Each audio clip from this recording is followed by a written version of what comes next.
Olá, um prazer estar com vocês aqui de novo. Eu sou o Luiz Carlos Corrêa Carvalho, Caio Carvalho da Canaplan, muitos me conhecem.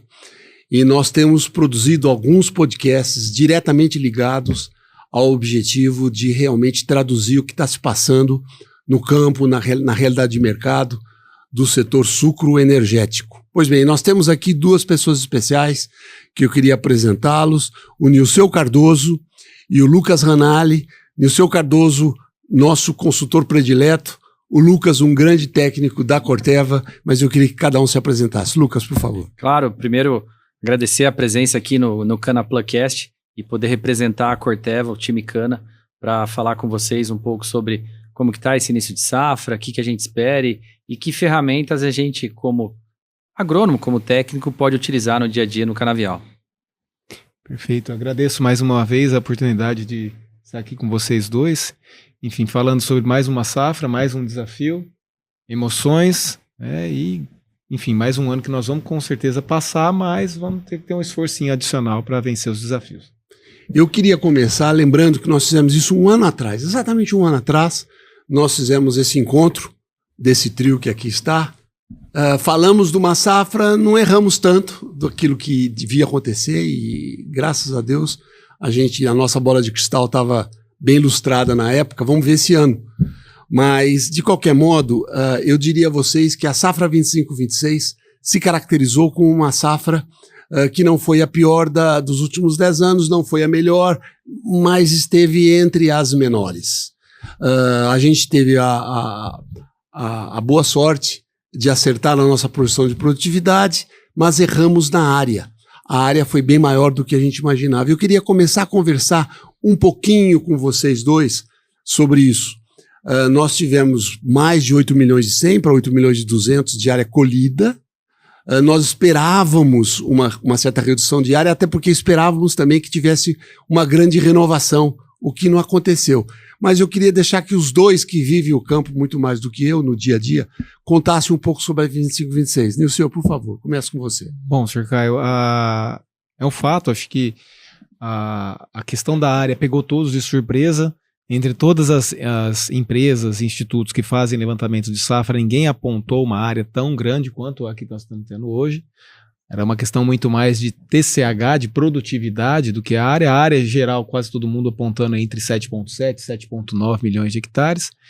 E, de repente, aparece quase 8,2, fruto de uma menor renovação, quer dizer que isso impacta direto na idade média, que a gente já vê observar em 25, 26, e também vai influenciar 26, 27.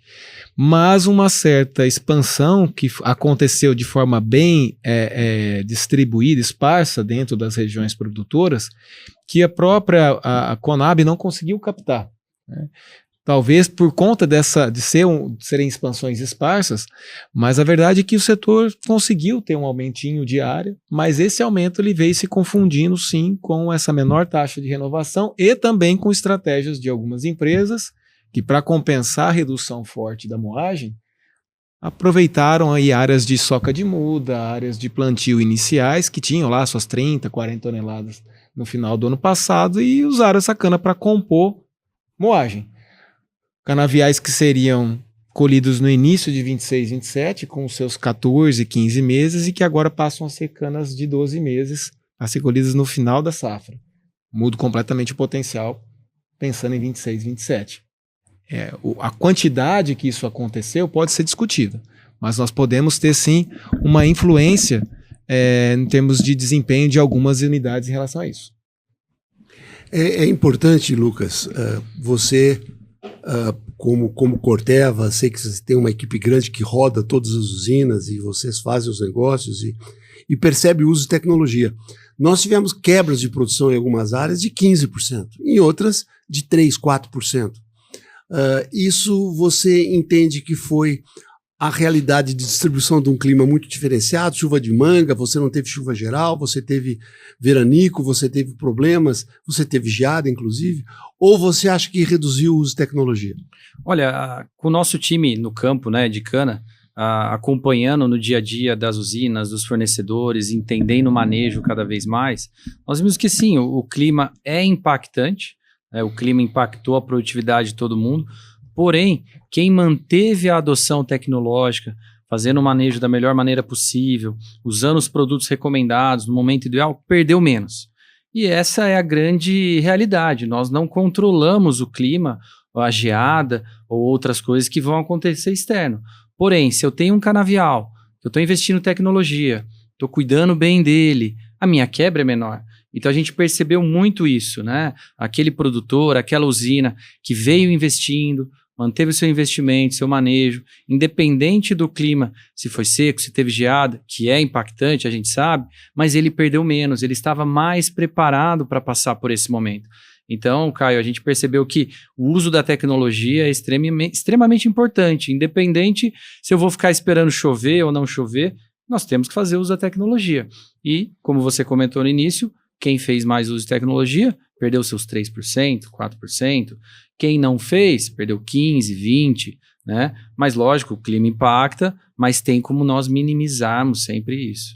Eu faço essa pergunta e eu queria explorar vocês um pouco nisso, porque conceitualmente falando, gente, você teria, em teoria, dois caminhos que se bifurcam quando você toma uma decisão estratégica. Eu quero ser resiliente ou eu quero ser eficiente. Não são palavras que se somam, são palavras que definem estratégias diferentes. Então a gente viu na safra 25-26 muita gente mostrando resiliência e muita gente que surpreendeu, que teve inclusive aumento de produtividade sobre a safra 24-25. Nilceu, essa questão de resiliência e eficiência, você roda também como consultor esses canaviais todos.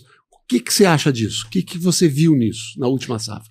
Falar sobre a região Centro-Sul não é fácil, porque nós falamos de uma região ampla, né, quando a gente pensa em são mais de 9, quase 10 milhões de hectares, pensando em hectares cultivados, porém distribuídos numa região muito grande. Então a gente tem condições climáticas muito diferentes. E o que eu vejo é que, em termos de adoção de tecnologia, sim, as empresas, nós temos aí diferentes formas de abranger o assunto, mas algo que muitas vezes me incomoda é a forma como essa adoção vem acontecendo. A gente está focando muito em adotar a tecnologia como se fosse algo que eu simplesmente compro a tecnologia e esqueço a forma como ela é utilizada. Não foco nos bons manejos, né, nos bons cuidados com que essas tecnologias demandam para poder expressar os resultados. E isso vai direto na questão da eficiência. A eficiência que é o que todo mundo busca, né? O quão efetivo eu posso ser no meu processo produtivo. Pensando na resiliência, aí já é outro fato, é como que eu consigo me comportar quando tudo dá errado.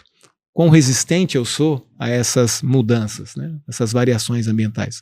Realmente 25, 26 teve uma formação complexa desde 24, temperaturas acima da média, tudo. Mas o que choca é que o setor só se tocou disso quando a safra já tinha acabado. E na verdade a gente já sabia desde o começo do ano que tinha menos perfil por metro, era só ir lá contar, né? Vamos comprar um sistema para me mostrar isso. Poxa, vai lá contar. É bom ter o sistema para me indicar, me avisar, mas também eu preciso fazer a checagem local.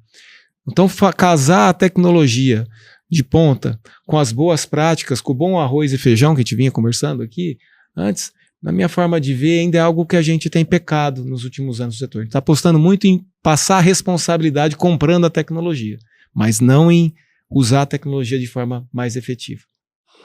Ô Lucas, essa visão, essa nova visão, a gente vai teoricamente evoluindo, né? Às vezes você involui. Por exemplo, essa semana eu vi uma preocupação de um determinado ministro desse governo, preocupado em comprar, manter estoques de alimentos e que era importante ter estoques, coisas do século passado. Isso também acontece, nem sempre você evolui, você também evolui. Mas independente disso, que não é nada agradável conversar sobre isso, mas eu queria te ouvir como uma empresa top de ponta da área de tecnologia. Você, pelo que eu entendo, o fundamental, pelo que o Nilceu acaba de comentar, é que você tenha nas empresas não apenas um produto teoricamente muito bom, mas protocolos, né? Comenta um pouco se você percebe que isso evolui no setor. Olha, que nem o Nilceu falou, né? A eficiência nada mais é do que usar a tecnologia no momento adequado, do jeito adequado. Então, nós percebemos que muitas tecnologias de qualidade que vieram novas, muitas situações não foram empregadas da melhor maneira possível. Talvez por falta de informação, por falta de estar no dia a dia ali entendendo, ou que nem o seu falou, olhar a cana lá e ver se é o melhor momento fazer uso dessa ferramenta, né? Então, nós percebemos que em alguns segmentos da cana, as tecnologias evoluíram, foram bem, em outros, em alguns momentos, deixaram de ser utilizados, o que é um retrocesso, igual você comentou, né, Caio?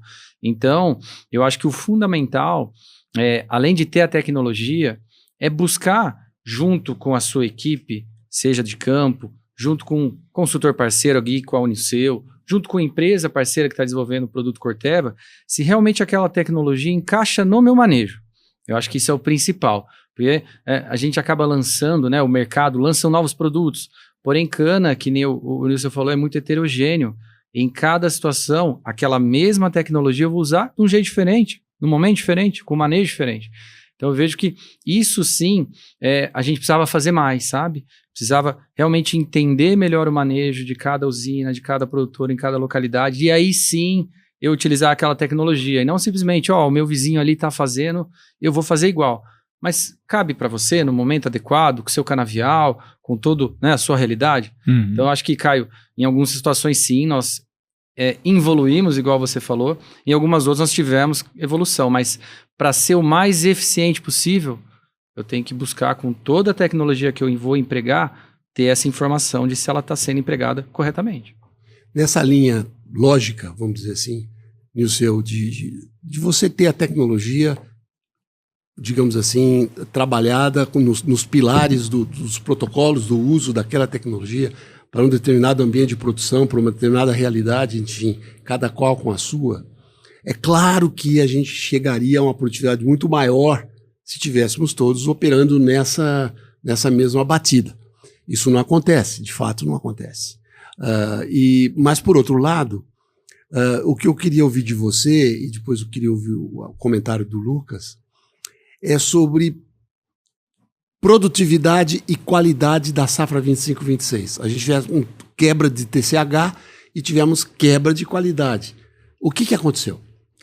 Olha, na minha forma de ver, nós tivemos uma combinação entre uma má formação do canavial, algo que veio lá, remonta ao ano de 2024, com aquele calor intenso, seca, canavial atrasado, falhado, todo irregular, menos perfilhado, que é uma injeção na veia em termos de produtividade.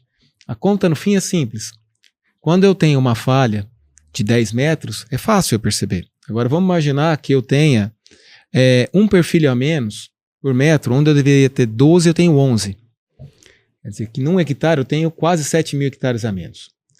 Quer dizer, 7 mil plantas a menos. Se cada planta tiver em torno de 1 quilo, são 7 toneladas que eu tenho a menos naquele hectare, simplesmente por ter uma planta bem distribuída a menos naquela área. Isso é difícil de ver, isso demanda que a gente realmente vá lá e faça essa contagem. Mas que era algo possível de se imaginar diante das condições de brotação. E isso é amplamente estudado em cana, enfim.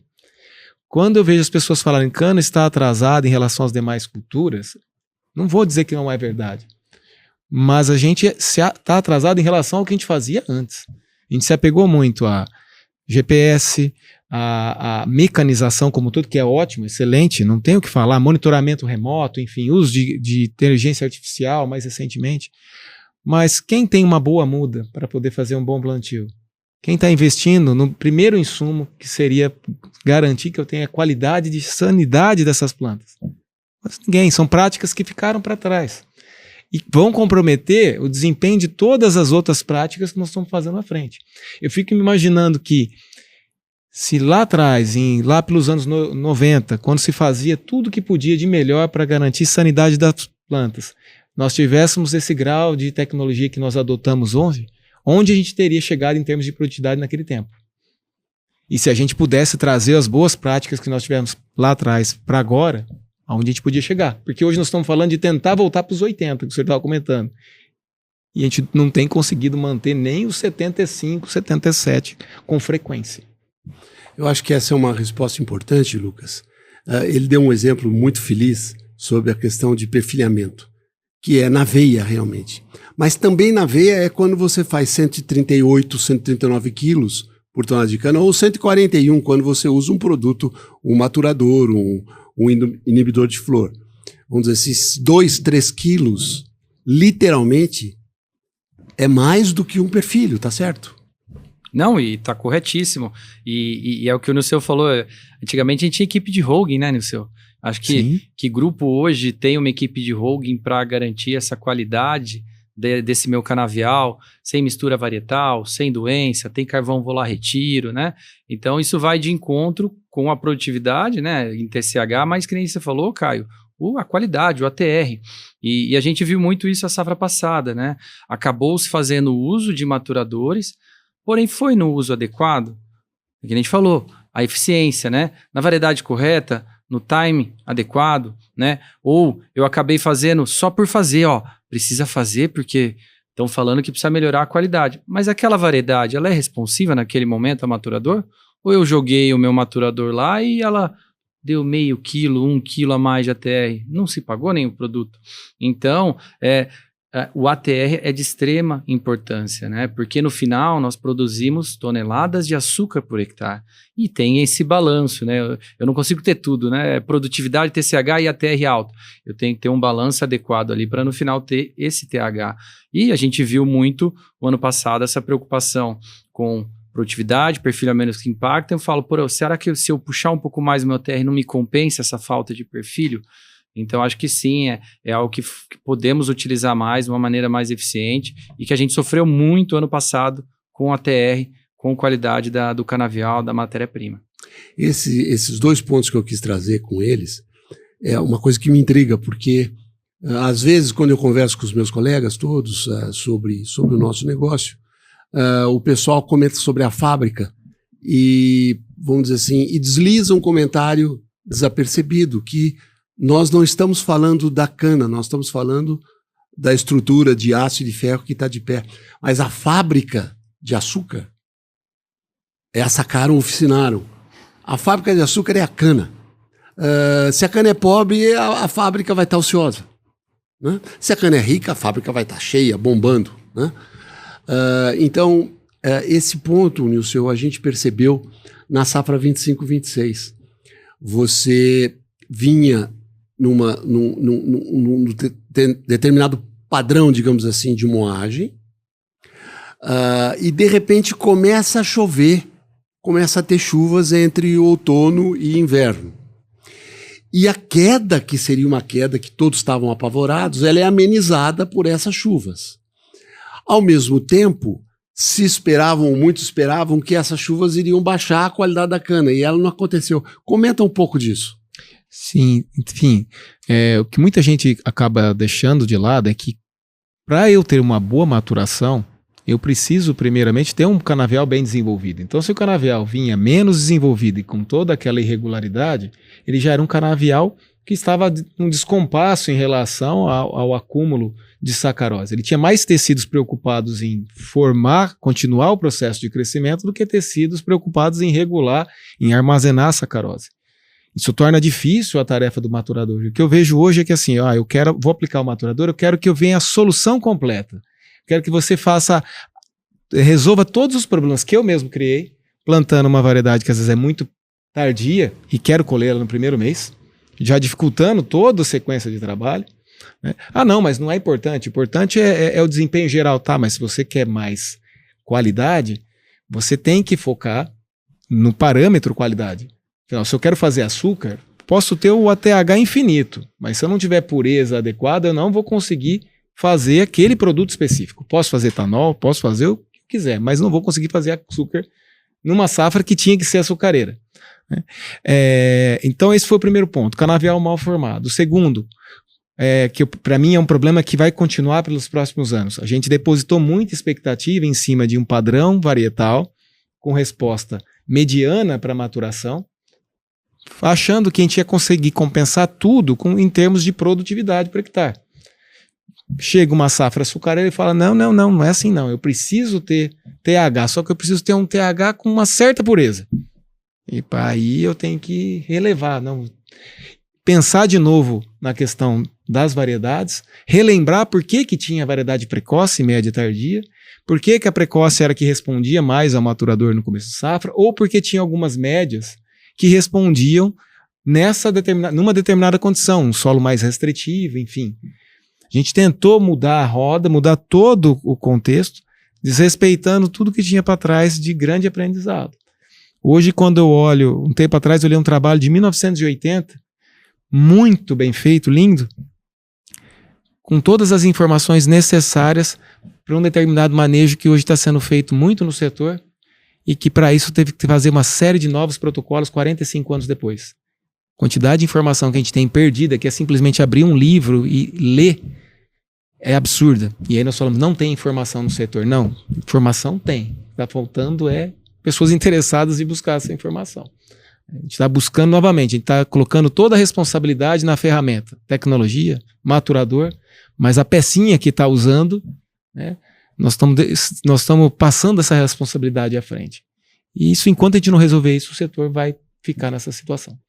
Isso é importante, Lucas, porque agora eu queria aproveitar você como um homem da indústria de insumos e que acompanha para e passo a evolução tecnológica. A Corteva é uma das empresas top no uso, por exemplo, de produtos biológicos, com um volume grande, digamos, de presença no mercado, e percebe-se na evolução dos últimos anos aí não só um aprendizado do uso em escala de produtos lançados, como também o seu casamento com produtos químicos. Comenta um pouco sobre isso, como é que você vê, porque eu percebo que muitas das usinas e de equipe técnica ainda estão se preparando para a chegada desse novo, que já chegou. Queria te ouvir um pouco disso. Não, e é isso mesmo, Caio. A Corteva originalmente era uma empresa química, exclusiva de defensivos químicos. E nos últimos anos, com aquisições e mudança de estratégias, ela veio crescendo muito em biológicos. Porém, sempre com esse direcionamento, utilizando os dois de uma maneira equilibrada.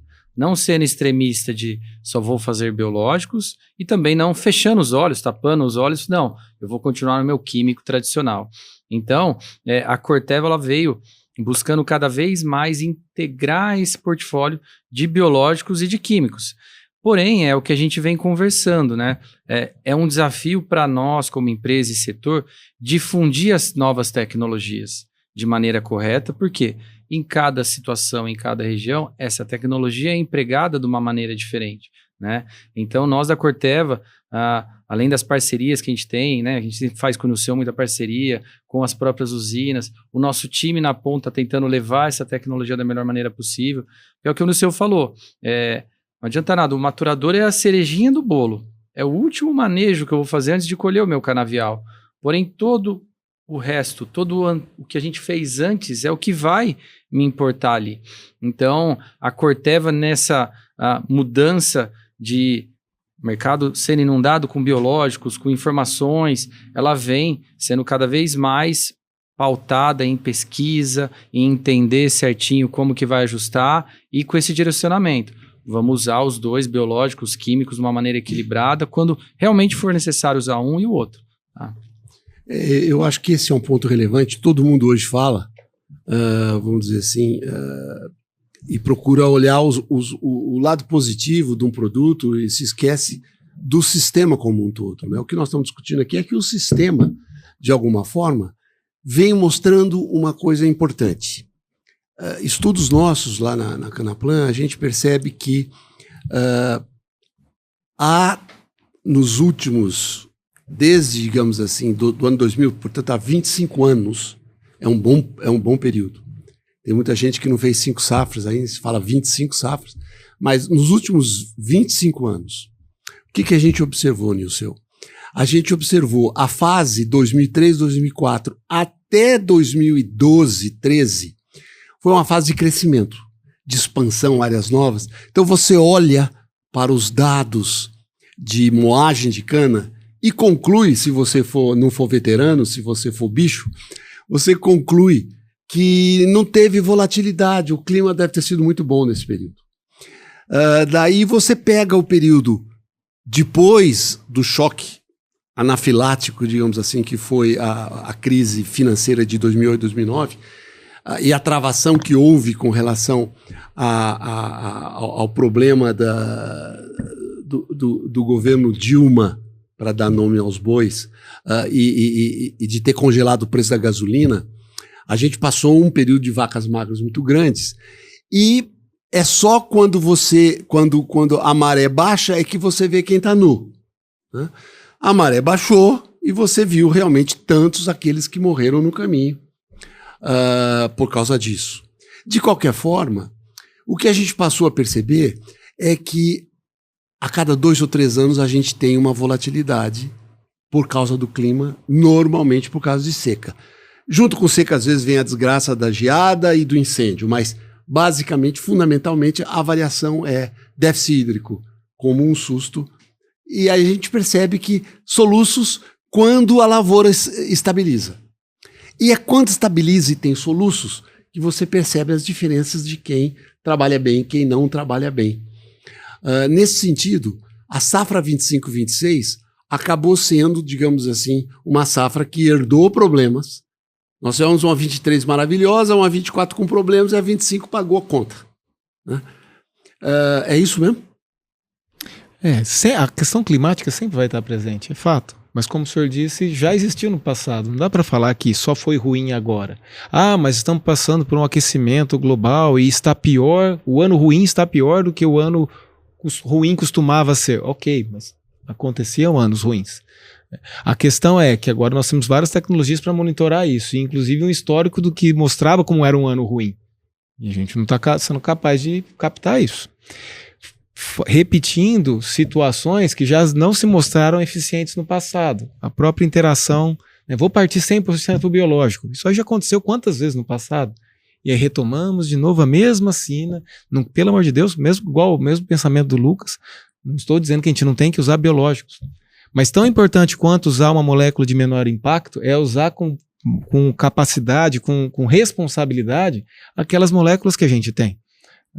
Então, por que eu não posso usar uma molécula química com um produto químico, entre aspas, não posso utilizar com a mesma, desde que com responsabilidade, por que eu não posso utilizá-lo? Em parceria com produtos biológicos, ok.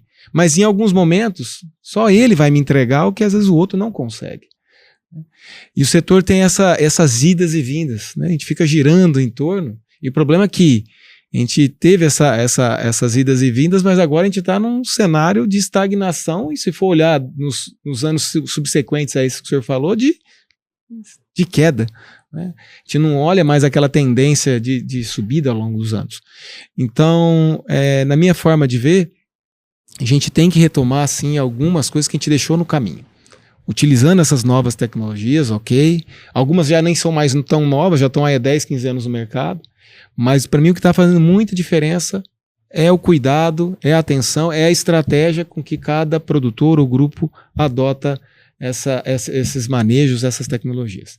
Uma coisa importante, Lucas, disso que a gente está falando, é que se nós voltarmos para o passado, eu me lembro quando o professor José Goneberg fez uma análise junto com a turma da Copersucar, se eu não me engano, em que mostrava a queda de custos no tempo, trazendo o preço do etanol para baixo e, obviamente, tudo isso contribuindo para a sociedade, de uma forma geral, pela queda de preços reais, né, ao consumidor, e o etanol ocupando o espaço da gasolina, valorizando o meio ambiente local, regional, e mais tarde, eu voltei no tempo bastante, nos dias de hoje a gente está vendo o impacto na questão da mitigação de emissões de carbono. Pois bem, ou seja, a gente teve uma evolução do ponto de vista da lógica de análise, mas nós estamos vivendo agora um momento, Lucas, que eu tenho participado de muitas reuniões sobre questão de geopolítica e com outros países, e, enfim, com gente qualificada também nessas áreas, e você percebe que depois do Make America Great Again, né, o MAGA, e a pressão americana com relação a petróleo e renováveis, você, de repente, tem muita gente que está lendo ESG como econômico, social e governança. Mas o E é de environmental, o E é de ambiental.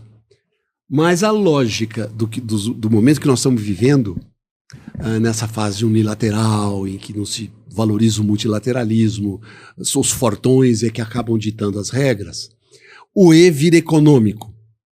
E esse é um risco, vamos dizer assim, para um país que é protagonista no ambiental. O Brasil é protagonista no agroalimentar e é protagonista no agroambiental. E no agroambiental é justamente a questão do etanol, do biodiesel, e aí vem tudo que nós estamos fazendo agora, que é o biogás, o biometano, etc. tal, e por aí vai. E na cadeia produtiva, olhando a cadeia produtiva toda, todos de alguma forma se beneficiam dessa evolução. Pensando no seu caso, você na cadeia produtiva, você está no comecinho dela, com o produtor de insumos modernos, né? Assim como tem o pessoal de fertilizantes, o seu caso com defensivos, etc., herbicidas. E você tem aí a produção agrícola em si, onde vocês entram com um peso relevante, inclusive na época da colheita. E depois vem a parte industrial e aí vem a parte de comercialização. O que o Nilson estava comentando é que eu percebo uma evolução muito favorável no campo da comercialização. Você percebe unidades produtoras que fazem o hedge, que fazem a fixação no momento adequado, que se preparam para o que vem, que tem analistas e que tem terceiros que dão esse apoio.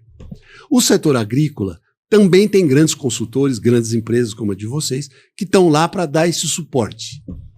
A dúvida que eu fico é o seguinte: se você olhar o futuro será daquele que conseguir produzir com custos menores.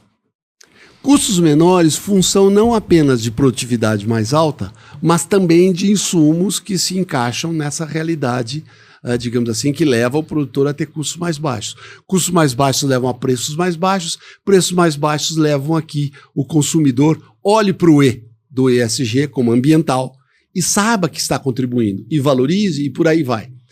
Qual é o meu temor? Eu queria ouvir você, que você percebe esse lado da empresa que está alimentando o setor com tecnologia. Você tem algum temor de que nos últimos anos, principalmente nos últimos 2 anos, que inclui esse, o pessoal de alguma forma vem pisando no freio do uso de tecnologia por causa do receio de preços menores?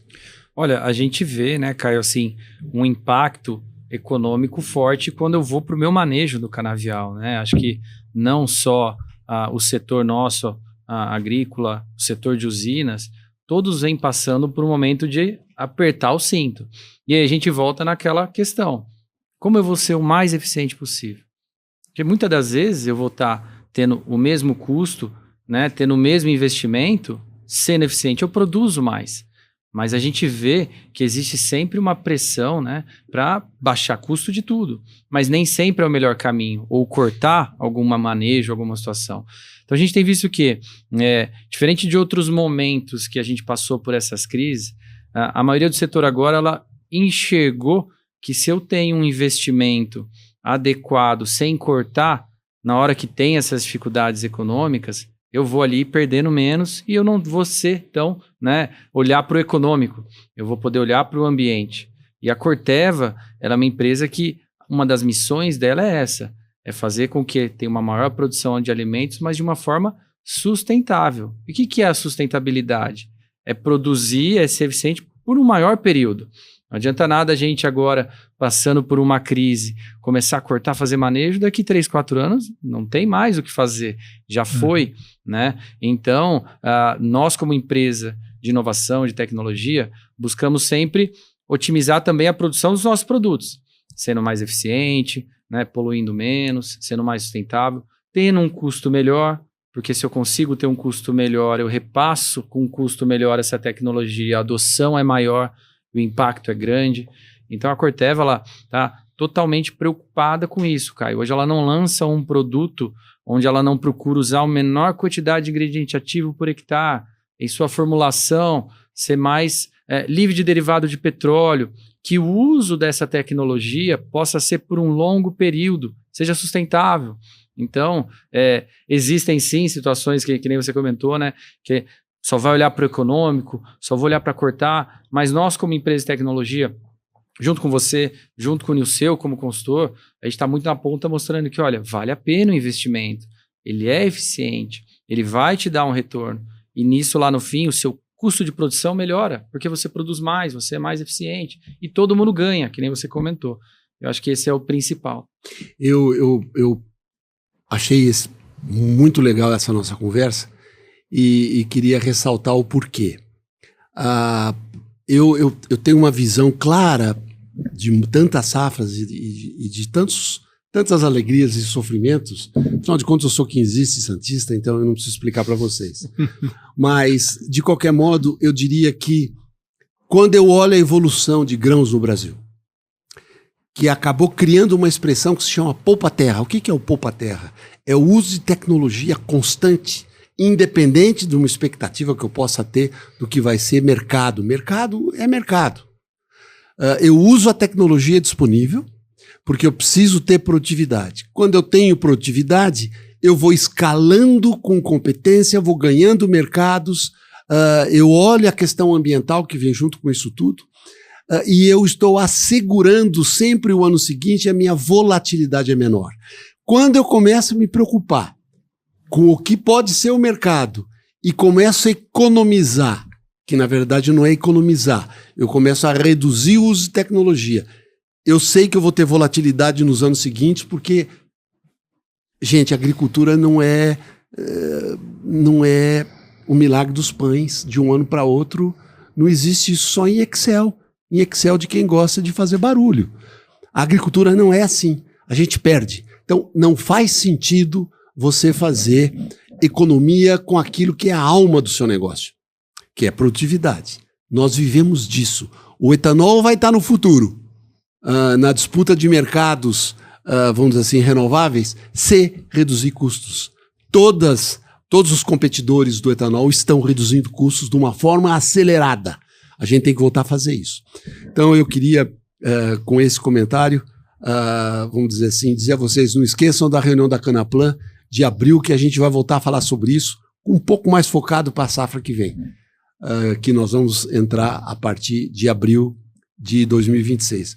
Mas eu queria, antes de mais nada, agradecer a presença dos colegas e pedir a eles um último e rápido comentário. Lucas, por favor. Não, Caio, em nome da Corteva, da linha Cana, eu só tenho a agradecer a você, o Nilceu, por estar aqui hoje falando do assunto super importante, né, que é essa questão nossa da produção. Acho que cada vez mais nós temos que ser conscientes, que nem você comentou, né, de manter o investimento, a tecnologia, de uma forma correta, porque é isso que vai fazer com que eu passe por essas oscilações que vão acontecer, que nem você comentou, de uma melhor maneira possível. Essas oscilações sempre vão ter. E como que eu vou ficar mais preparado para isso? Então, só agradeço mesmo e falar que a Corteva está aqui para auxiliar com tecnologias, com informação, com a equipe no dia a dia, para superar, né, os desafios que todo ano vão ter desafios. Pode ser um pouco mais, um pouco menos, diferentes, mas todo ano nós teremos. Muito obrigado, Nilceu. Com certeza, corroborando com o Lucas comentou, a vida é feita de desafios, não só o setor, né? Então, só muda o desafio que você escolhe enfrentar. E esse vai ser um ano com suas características, a gente não sabe ao certo, só vamos saber plenamente o que vai acontecer daqui a um ano, né? E olha lá, mas o importante é que nesses momentos de crise é que surgem as maiores oportunidades. E falando de uma cultura que tem aí pelo menos 5, 6 cortes no campo, esse é o momento de manter os investimentos. Não adianta daqui 2, 3 anos eu tenho um pico novamente de preços, as coisas se estabilizam, aí eu vou buscar o que fazer, porque até então eu vinha cortando insumos básicos para poder, né, manter a casa em ordem. A gente passou por 2, 3 anos muito bons. Foram anos bons, né? Eu brinco, gordura é feita para ser queimada, né? De vez em quando você precisa usar, é uma reserva que você faz com algum fim. E agora é o momento de garantir que essa reserva seja nem queimada parcialmente, mas para manter a possibilidade futura de que ela seja restaurada, né? E nosso setor, para que nosso setor saia dessa ciranda, né? De sempre estar, parece, correndo, vendendo almoço para pagar a janta, né? É algo que deixa a gente vive do setor, que tem paixão pelo setor, chateado, às vezes que a gente quer que o setor deslanche. Um setor tão bonito, com tanta história, né, com tanta gente bem preparada, nós temos total condição de enfrentar essa crise, passar por ela e seguir em frente, desde que a gente coloque a cabeça no lugar, né, e coloque aí a casa em ordem. Obrigado a ambos. Eu quero dizer e relembrar as palavras de Paul Krugman, que foi um prêmio Nobel de Economia, que ele dizia, em síntese, que ao final, produtividade é tudo. Portanto, entre, digamos assim, buscar eficiência e produtividade numa cultura que se dá ao extrativismo. Por favor, vamos à produtividade, não ao extrativismo. Muito obrigado.